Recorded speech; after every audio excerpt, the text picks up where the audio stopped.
नमस्कार, डिजिटॉक्स में आपका स्वागत है। स्वागत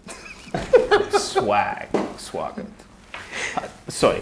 आज के टॉपिक को मैंने किसी को बताया नहीं है, तो ये पहली बार सुनेंगे कि आज का टॉपिक क्या है।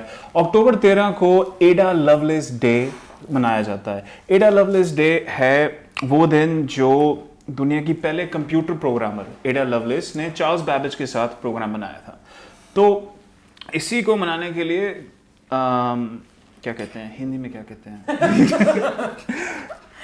हम ये सामने लाते हैं कि साइंस, टेक्नोलॉजी, इंजीनियरिंग, मैथमेटिक्स इन एरियाज में औरतों की कमी क्यों है, तो हम इस विषय पे बात करेंगे। चलिए, और आज हमारे साथ मिस अदम्या शर्मा हैं। तो ये ग्लोबली है, इंडिया के इस पे ये मेरे ख्याल से दुनिया भर में ये प्रॉब्लम है कि काफी ऑलमोस्ट हर फील्ड में औरतों की कमी। जब इंडिया का नंबर है तो मैं कुछ आंकड़े हैं इसके लिए। हाँ, इंडिया वाला है एंकल्स मेरे एंकल्स बढ़िया टॉपिक सर, बढ़िया टॉपिक। स्टैटिस्टिक्स नहीं, अभी नहीं बात करूँगा स्टैटिस्टिक्स की। अभी पहले मैंने इसलिए आप लोगों को बताया नहीं क्योंकि मैं जानना चाहता कि आपके क्या ख्याल है इसमें। आपको क्यों लगता है कि साइंस, टेक्नोलॉजी, इंजीनियरिंग, मैथमेटिक्स में women are not present in the field? मतलब इस एरिया में हमने क्यों कमी देखी है? क्यों इंजीनियर्स कम है जो फीमेल है? क्यों मैथमेटिशियंस, साइंटिस्ट? मैं बताता हूँ। अगर मैं इंडिया की बात करूँ तो यहाँ तो बेटी लड़कियों को पैदा नहीं होने दिया जाता, तो वो साइंस और इन फील्ड्स में कहाँ से आएंगी? कौन पे इतना पैसा खर्च करेगा एजुकेशन में? क्योंकि इनकी बुक्स ही बहुत महंगी आती है, तो सब जनरली चाहते हैं कि लड़कियाँ बस थोड़ा सा पढ़ना लिखना जान ले और उनकी शादी कर दीजिए। ये इंडिया में एक जो आम आदमी की जो सोच है, ये इसका एक बड़ा रीज़न ये है। आपको लगता नहीं कि मतलब 21वीं सदी में ये बदला है? काफ़ी हद तक बदला है, लेकिन ये सिटीज़ में ही है। अभी भी आप एक स्टेट की बात करो, हरियाणा की, तो वहाँ 1000 लड़कों पर सिर्फ 600 या कुछ लड़कियाँ ही हैं। तो ऐसा बहुत सारे स्टेट्स में है। सो ये एक बड़ी वजह मुझे लगता है कि हाँ, लड़कियों को पैदा ही नहीं होने देंगे इंडिया में, तो फिर उनको तो जब पैदा ही नहीं होने दे रहे हैं आप, तो ये तो आप एक दूसरी चीज़ होगी कि आप उनको पढ़ाएंगे। ये बोझ मानते हैं लड़कियों का, ऐसा मेरे को लगता है। तो सबसे बड़ा रीज़न यही है इंडिया के लिए। बाकी वर्ल्ड में भी जहाँ तक आप देखो तो औरतों की जो स्थिति है वो अभी थोड़े वर्ल्ड वार सेकेंड के बाद ही थोड़ी ठीक होने लगी है। पहले तो वोटिंग का राइट भी नहीं मिलता था। अमेरिका की बात करें तो वहाँ भी नहीं था। सो ये धीरे धीरे चीज़ बदलेगी और अभी इसको बदलने में काफ़ी हद तक और जैसे मैं सिटीज़ में देखता हूँ, मैं मेट्रो से ट्रैवल करता हूँ, तो मैं देखता हूँ कि ज़्यादातर लड़कियाँ ही ट्रैवल कर रही होती हैं। काफ़ी मेंस भी होते हैं, लेकिन अब धीरे धीरे चीज़ें बढ़ रही हैं, लेकिन एकदम से कुछ नहीं बदलेगा। अश्विनी जी कुछ कह रहे? देखिए, विश्व स्तर की बात नहीं करूँगा, अगर भारत की बात करें तो कुछ मुख्य कारण हैं जो महिलाओं को पिछड़ा कह सकते हैं हम उस मुद्दे को लेकर। सबसे पहला गरीबी, अशिक्षा और बढ़ती जनसंख्या। ठीक है, गरीबी इन द सेंस एक परिवार में 5 लोग हैं। आजकल सब एक्सपेक्ट करते हैं कि लड़का हो, पहले से ही एक्सपेक्ट करते हैं।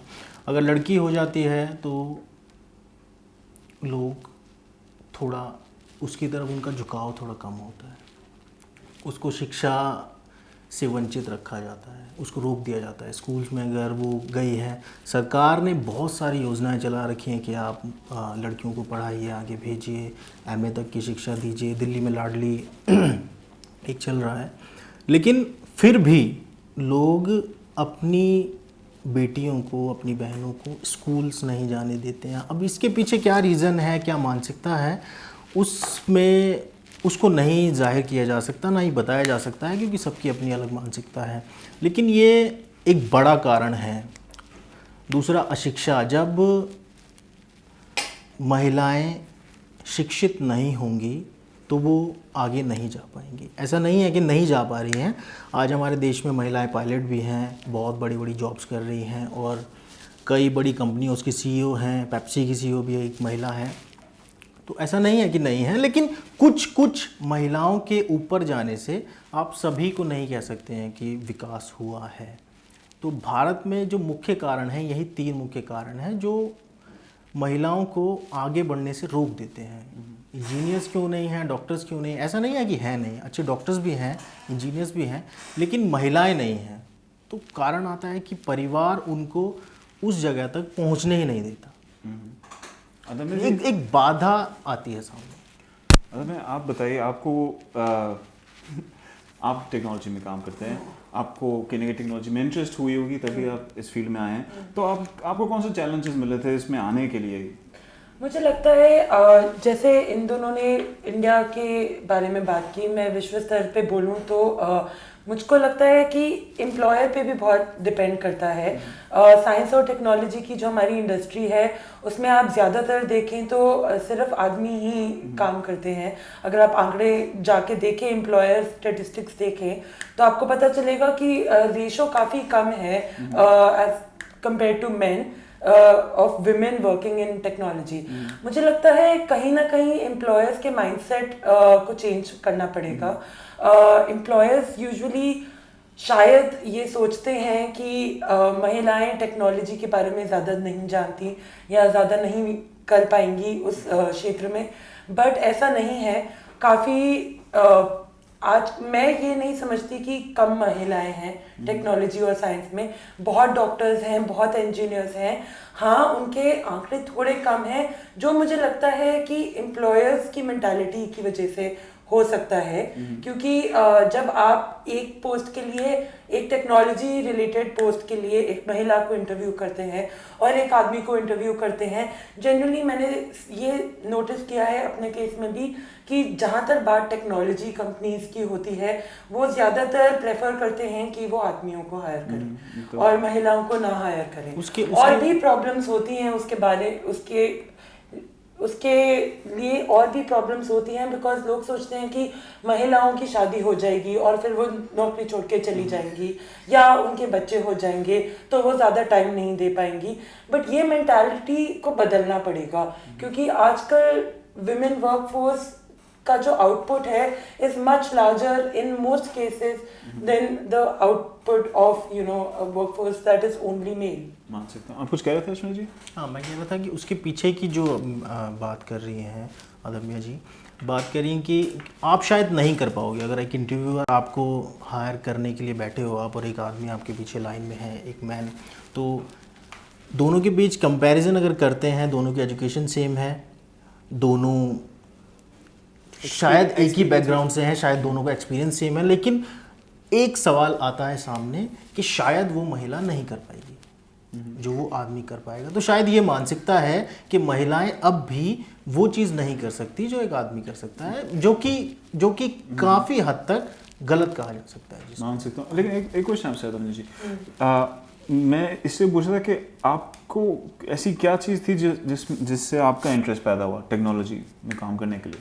मैं बचपन से ही टेक्नोलॉजी को बहुत पसंद करती थी।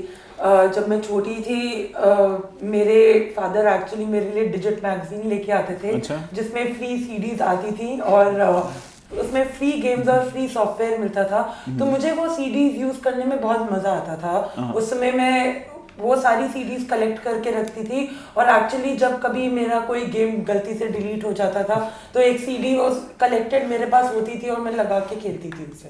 तो मेरा बचपन से ही रहा है माइंडसेट टुवर्ड्स टेक्नोलॉजी। आपको कभी डिस्करेज किया गया? नहीं, मुझे कभी नहीं डिस्करेज किया गया। एक्चुअली इनफैक्ट मेरे पेरेंट्स ने बोला आपको जो करना है आप करिए, बट ऐसे बहुत कम लोग होते हैं, ये भी मैंने देखा गया है। मेरे साथ मेरी और भी दोस्त थी जिनको बहुत इंटरेस्ट था इस फील्ड में, बट फाइनली वो उन्होंने ये फॉलो अप नहीं किया, जो नहीं आ पाए आगे। शायद परिवार का प्रेशर रहा होगा, शायद है ना कि उनको इनकरेज नहीं किया जाता कि आप करिए ये चीज़, बल्कि डिस्करेज करते हैं कि नहीं रहने दो, इधर नहीं जा, ये मत पढ़ाई करो, चलो छोड़ो, हो आप नहीं कर सकते। वही सवाल आया फिर से कि आप नहीं कर सकते। इट्स अबाउट कि मेंटेलिटी को चेंज होना पड़ेगा। जब चेंज होगी तभी आप देखेंगे कि महिलाएं इस टेक्नोलॉजी की फील्ड में आएंगी। और being a woman in this field, how does it feel?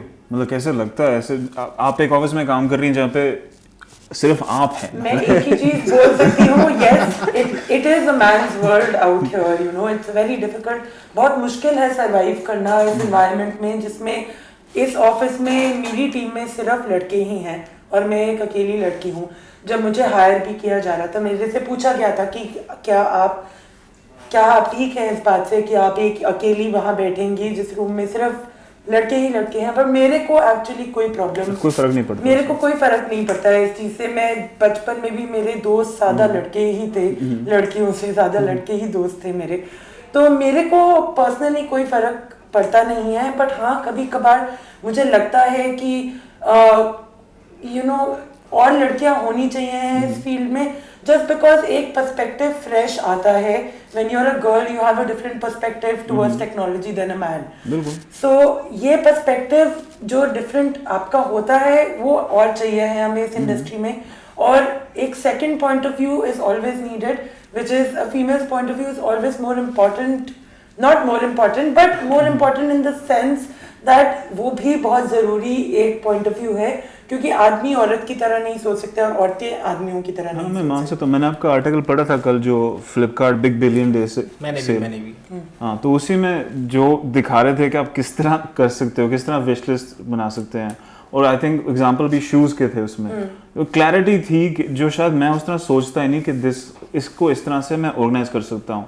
I think हमारी मेंटालिटी कई बार इज जस्ट लाइक बाय खरीदो, ऑर्गेनाइज नहीं है। तो लास्टली एक बार एक करके आप बताइए, आपको कोई सोल्यूशन लगती हो कि हम कैसे इंकरेज करें वुमेन को टेक्नोलॉजी, साइंस, इंजीनियरिंग और मैथमेटिक्स में इंटरेस्ट लेने के लिए? अश्विनी जी आप बताइए पहले। सबसे पहले उनको प्रेशराइज नहीं किया जाना चाहिए। अगर वो कुछ करना चाहती हैं टेक्नोलॉजी फील्ड में तो उनको एनकरेज करना चाहिए कि हाँ आप कर सकती हैं। ये एक पहला बेसिक कह सकते हैं इसको। अगर आप एनकरेज नहीं करेंगे, आप उनका हाथ पीछे खींचेंगे तो वो नहीं जा पाएंगे आगे। परफेक्ट। मेरा कहना है कि स्कूल में भी टेक्नोलॉजी के बारे में ज़्यादा पढ़ाई होनी चाहिए है। एस्टोनिया में 5 साल के बच्चों को कोडिंग सिखाई जा रही है अभी, और यहाँ पे इंडिया में आप 5 साल के बच्चे से कोडिंग पूछोगे उसको सी नहीं पता होगा कोडिंग का। तो स्कूल्स में टेक्नोलॉजी एजुकेशन को बढ़ावा देना चाहिए है। लड़कियों को स्कूल भेजने में बढ़ावा देना चाहिए है। जहाँ तक भारत जैसे देश की बात करी जाए तो यहाँ डिजिटल इंडिया का रेवोल्यूशन तो बहुत चल रहा है, बट लड़कियों को स्कूल भेजने का जो एक मुद्दा कितने सालों से हमारे पास है वो हमने अभी तक सॉल्व नहीं किया है। लड़कियों को स्कूल भेजा ही नहीं जाता है। यहाँ पे बहुत सारे रूरल जगहों पे, विलेजेस में लड़कियां अभी भी अपने माँ बाप का हाथ बटाती हैं घर के कामों में और स्कूल नहीं जा पाती हैं। तो इंडिया जैसे देश के लिए मेरा सजेशन ये रहेगा कि लड़कियों को एजुकेशन देनी चाहिए है और ओवरऑल एजुकेशन सिस्टम को टेक्नोलॉजी को एम्ब्रेस करना चाहिए है, बढ़ावा देना चाहिए है, बुक्स होनी चाहिए हैं। बच्चों को पता होना चाहिए कि जो स्मार्टफोन वो यूज़ कर रहे हैं 5 साल की उम्र में वो क्या क्या कर सकता है उनके लिए और क्या क्या सिक्योरिटी रिस्क हैं उसमें। ये सब चीज़ें अगर हम बढ़ावा दें इन सब चीज़ों को तो शायद लड़कियां भी इंटरेस्ट लें इन चीज़ों में और इस फील्ड में आने का और उनका इंटरेस्ट बढ़े। बिल्कुल। आप बताइए कुलवीर जी। मेरे हिसाब से जो महिलाएं हैं, लड़कियां हैं, उन्हें खुद को भी एक जिद ठान लेनी चाहिए कि हमें करना है। जैसे 10वीं 12वीं तक तो आजकल गांव में भी पढ़ने देते हैं लड़कियों को, सो उसके बाद उनको खुद इनिशिएट लेना चाहिए कि हमें करना है आगे, रिक्वेस्ट करें फैमिली से, थोड़ा लड़े भी और आगे बढ़ें। सो मेरे हिसाब से मैं कई ऐसी लड़कियों को भी जानता हूँ जो कि जिनके पेरेंट्स ने उन्हें 12th के बाद आगे कॉलेज पढ़ने के लिए भी मना कर दिया था, लेकिन उन्होंने थोड़ी ज़िद करी, थोड़ी लड़ाई भी की होगी और उसके बाद आज वो बड़ी मीडिया कंपनीज़ में मेरे साथ भी उन्होंने काम किया and they are doing good. अब उनकी फैमिलीज भी उनको सपोर्ट करती है। सो थोड़ा महिलाओं को भी खुद को सपोर्ट करना पड़ेगा, अपने आप को भी हिम्मत बनानी पड़ेगी कि हाँ हमें करना। सो मुझे लगता है ये चीज़ सही बात। आपका क्या ख्याल है? मुझे तो बड़ी मामूली सी बात है कि सबसे पहली बात है कि जिस उम्र में हम लोगों को पढ़ाना सिखाते हैं इन चीज़ों के बारे में, वो हमें देखना चाहिए कम होना चाहिए। किसी को 15 साल की उम्र में आप नहीं पैदा कर सकते वो इंटरेस्ट। वो एक क्या कहते हैं, प्राइमरी लेवल पे होना चाहिए। जब लड़की 8 साल की हो, 7 साल की हो, सिर्फ लड़कियों को नहीं सबको, वही एजुकेशन लेवल वहाँ से शुरू होना चाहिए कि आप 8 साल के 7 साल के तमाम से बात करें और पूछें। और वो ये कि एग्ज़ाम्पल कितने सारे हैं औरतों के साइंस में, मैडम क्यूरी है, एडा लवलेस है, इतने सारे देयर इज़ अभी को याद नहीं, सॉरी ये 2 याद है लेकिन यही विषय है कि कोई रोक नहीं सकता और इतना बड़ा हिस्सा है पॉपुलेशन का जिसको आप अपॉर्चुनिटी नहीं दे रहे आगे बढ़ने के लिए, उसका कोई रीज़न नहीं है। तो सिंपल सी बात है मेरे लिए कि वहाँ पे अपना जितना भी फोकस है वहाँ पे डालिए एजुकेशन पे यंगर एज में। और उतने सारे एग्जांपल दिखाइए। जब चंद्रयान की फ़ोटो दिखा रही थी, जब वो ऑर्बिट कर रहा था, सारी औरतें साड़ी में खड़ी थी। वो आप कहीं भी देख नहीं पाएंगे, कोई और देश में आप देखोगे ही नहीं कि औरतें साड़ी के साथ खड़ी हैं and they are celebrating. That's an unusual image. तो यही चीज़ें आई थिंक अगर हम एग्जांपल लाएं, दिखाएं, तभी आगे बढ़ सकते हैं। बाकी तो obviously women are very ingenious just like as much as any other culture. तो फिर hopefully we'll be able to fix it। तो ठीक है, thank you for tuning in Hindi शुक्रिया देखने के लिए।